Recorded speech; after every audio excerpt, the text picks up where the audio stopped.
혹시 요즘 들어 몸이 조금 무겁게 느껴지시고 예전 같지 않다는 생각을 해보신 적 있으신가요? 건강검진 결과지에 나오는 수많은 숫자들 중에서 크레아티닌 수치가 유난히 신경 쓰이는 분들이 많으실 겁니다. 이 수치가 높다고 하면 덜컥 겁부터 나고 이제 어떻게 해야 하나 막막해지시죠. 그런데 혹시 이 크레아티닌 수치가 생각보다 복잡한 문제가 아닐 수도 있다는 사실을 아시나요? 많은 분들이 이 수치를 낮추기 위해 애쓰지만 정말 중요한 핵심을 놓치고 계실 때가 많습니다. 단순히 약이나 병원에만 의존하기보다는 우리 주변에 흔히 있지만 미처 몰랐던 아주 간단한 방법이 있다는 사실을 오늘 이 자리에서 여러분과 나누고 싶습니다. 많은 분들이 모르고 지나치는 이 중요한 비결은 바로 우리가 매일 접하는 채소에 숨어 있습니다. 이 영상에서는 여러분이 몰랐던 크레아티닌 관리에 아주 큰 도움을 줄 수 있는 5가지 채소에 대해 자세히 알아볼 거예요. 이 채소들을 꾸준히 섭취하는 것만으로도 여러분의 신장 건강은 물론 전반적인 활력을 되찾는 데 큰 변화를 느끼실 수 있을 겁니다. 그러니 꼭 끝까지 시청하셔서 여러분을 놀라게 할 의외의 비밀을 확인하시기 바랍니다. 우리가 첫 번째로 이야기할 채소는 바로 양배추입니다. 이 양배추는 왠지 모르게 평범하고 흔하다고 느껴질 수 있지만 우리 몸, 특히 신장 건강에 있어서는 그 어떤 값비싼 영양제보다도 귀한 존재라고 할 수 있습니다. 양배추는 비타민 K, 비타민 C, 식이섬유가 풍부하게 들어있어 우리 몸의 전반적인 기능을 돕는 것은 물론 특히 신장 기능 유지에 중요한 저칼륨 식품에 속합니다. 신장 기능이 약해지면 몸속 칼륨 배출이 어려워져 고칼륨 혈증이 발생할 위험이 있는데 양배추는 이러한 걱정을 덜어주면서도 필수 영양소를 충분히 공급해주는 고마운 채소죠. 보통 양배추 하면 소화에 좋다고 많이들 알고 계실 겁니다. 실제로 양배추 속 비타민 U는 위점막을 보호하고 재생을 돕는다고 알려져 있죠.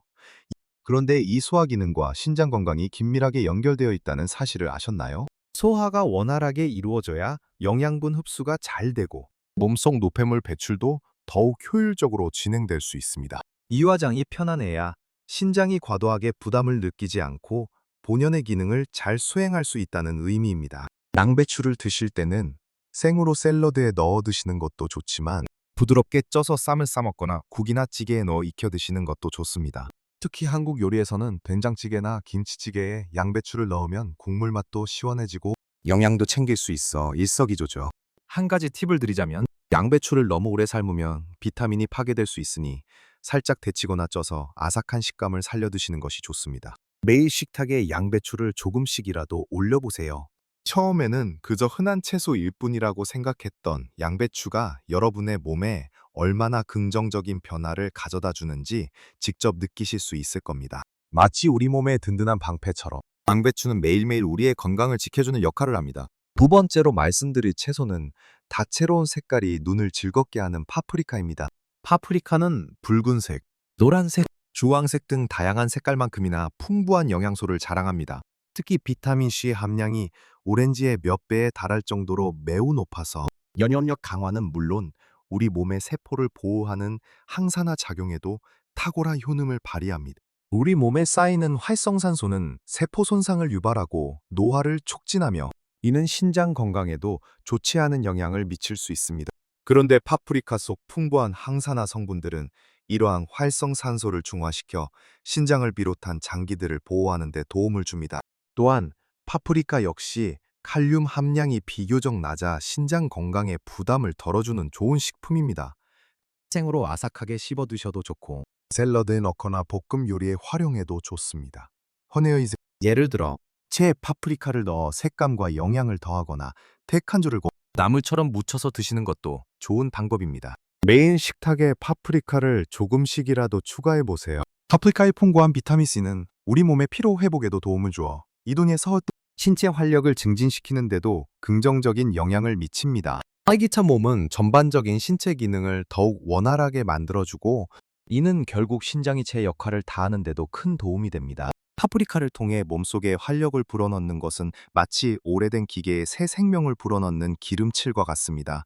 보형 못 몸이 활기차고 가벼워지면 자연스럽게 노폐물 배출도 원활해지고 크레아티닌 수치 관리에도 긍정적인 영향을 미칠 수 있습니다. 이렇게 양배추와 파프리카는 우리 식탁에서 쉽게 만날 수 있지만 그러고 된 그 효능은 결코 작지 않은 귀한 채소들입니다. 이 2가지 채소만으로도 여러분의 식단에 큰 변화를 줄 수 있으니 오늘부터라도 꾸준히 섭취해 보시길 강력히 권해드립니다.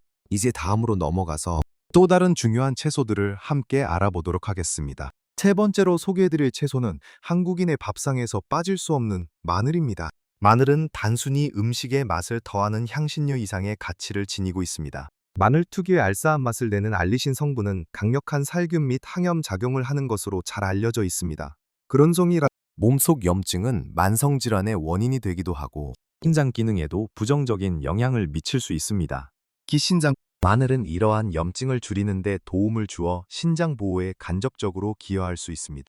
또한 마늘은 혈액순환을 개선하고 혈압을 낮추는 데도 도움을 주는데 이는 신장 건강과 직결되는 부분입니다. 신장은 혈액을 걸러 노폐물을 배출하는 역할을 하기 때문에 혈액순환이 원활하고 혈압이 안정되어야 신장에 가해지는 부담을 줄일 수 있습니다.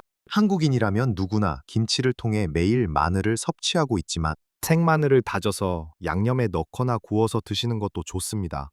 특히 구운 마늘은 매운맛이 줄어들어 섭취하기 훨씬 수월하고 하지만 항암 효과도 더 커진다고 알려져 있습니다.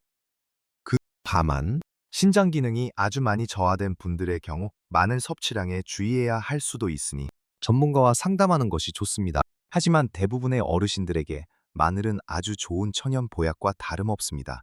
매일 적당량의 마늘을 꾸준히 섭취함으로써 혈액을 맑게 하고 염증을 줄여 우리 몸의 순환을 원활하게 만들어 보세요. 몸의 순환이 좋아지면 노폐물 배출도 훨씬 원활해져 크레아티닌 수치 관리에도 긍정적인 영향을 줄 수 있습니다. 네 번째는 여름철 갈증 해소에도 최고인 오이입니다. 오이는 95% 이상이 수분으로 이루어져 있어 몸속 수분 보충에 아주 효과적입니다. 수분 섭취는 신장 건강에 있어서 그 무엇보다도 중요합니다.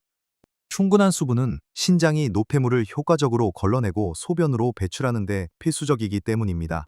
물을 충분히 마시지 않으면 소변이 농축되어 신장에 부담을 줄 수 있고 이는 크레아티닌 수치 상승에도 영향을 미칠 수 있습니다. 오이는 물을 마시는 것만큼이나 좋은 수분 공급원이며 게다가 칼륨 함량이 매우 낮아 신장 부담을 최소화하면서도 갈증을 해소하고 몸을 시원하게 해줍니다. 또한 오이에는 실리카라는 성분이 들어있어 피부 건강에도 좋다고 알려져 있죠. 오이는 생으로 썰어서 간식처럼 드시거나 냉국이나 오이소박이처럼 다양한 한국 요리에 활용할 수 있습니다. 특히 식사 전 오이를 한두 조각 드시면 포만감을 주어 과식을 막는 데도 도움이 됩니다. 크레아티닌 수치와 신장 건강은 단순히 신장만의 문제가 아니라 우리 몸 전체의 균형과 연관되어 있습니다. 충분한 수분 섭취는 우리 몸의 대사를 원활하게 하고 가림양한 발암, 독소 배출을 도와 전반적인 건강 증진에 기여합니다. 오이 한 조각이 주는 시원함과 상쾌함이 여러분의 몸속 깊은 곳까지 맑게 정화해 줄 것입니다. 마지막으로 살펴볼 채소는 한국 요리에서 빼놓을 수 없는 무입니다. 무는 김치는 물론이고 국이나 조림 등 다양한 요리에 활용되는 친숙한 채소입니다. 역시 90% 이상이 수분으로 이루어져 있어 오이처럼 수분 섭취에 도움이 되며 신장에 부담이 적은 저칼륨 채소입니다. 무는 특히 소화를 돕는 효소가 풍부하게 들어있어 더부룩하거나 소화가 잘 안 될 때 먹으면 속이 편안해지는 것을 느낄 수 있습니다. 우리가 식사를 하고 나면 음식물이 소화되고 대사되는 과정에서 여러 노폐물이 발생하게 됩니다. 이 노폐물들이 신장으로 가서 걸러지게 되는데 그를 떠는 소화가 원활하면 이 과정이 더 효율적으로 이루어집니다.